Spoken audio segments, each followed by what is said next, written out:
Okay, today I want to discuss a serious topic, so that's drugs and powerlifting. So I myself compete in the IPF, so that's the most prestigious drug-tested federation in the world. And the IPF really tries to crack down on any drug abusers in our federation, but it's not perfect. So for example, whole countries will get banned from international competitions. So for example, Russia, they got banned for 2 years, I believe in the period of 2008, around 2008, and then you actually have Kazakhstan. They actually lost the bid for the 2014 IPF World Raw Classic Championship because so many of their lifters, they failed the test. So there's two categories of testing done by the IPF. So number one is IMT, and number two is OMT. So that stands for in-meet testing, and the second is out-of-meet testing. So the IPF generally, they do urinalysis. So basically you have the lifter pee in a cup, and they're going to separate samples, A sample and B sample, and they ship that off to a lab.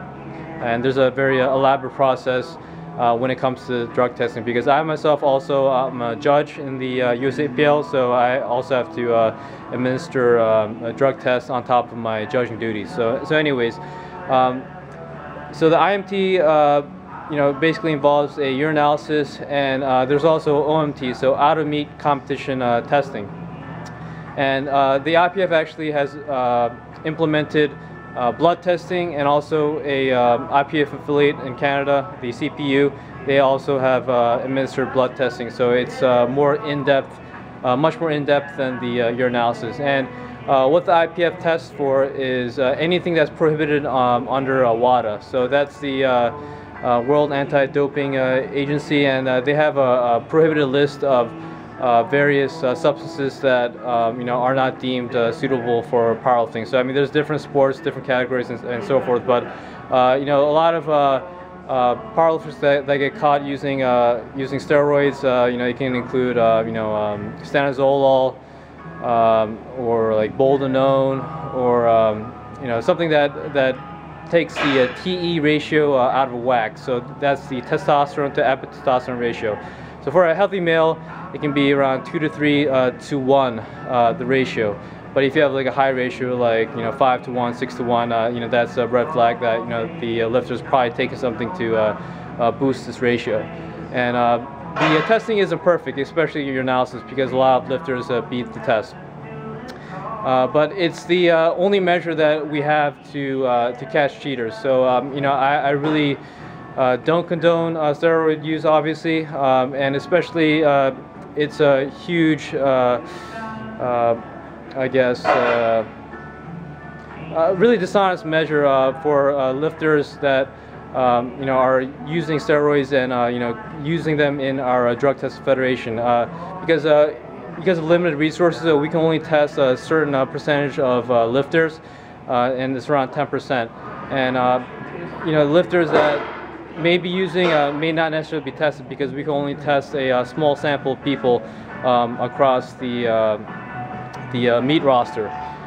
So it's a huge problem. And what I would say is the IPF, they do their best, and it's the federation that takes the drug testing most seriously, and a lot of federations that they don't do drug testing, and I view that as a huge problem, because you want to weed out all the cheaters. I mean, as many cheaters as you can, and you can't really accuse someone of taking drugs unless they get caught. But you can get a little, I guess, hint if they have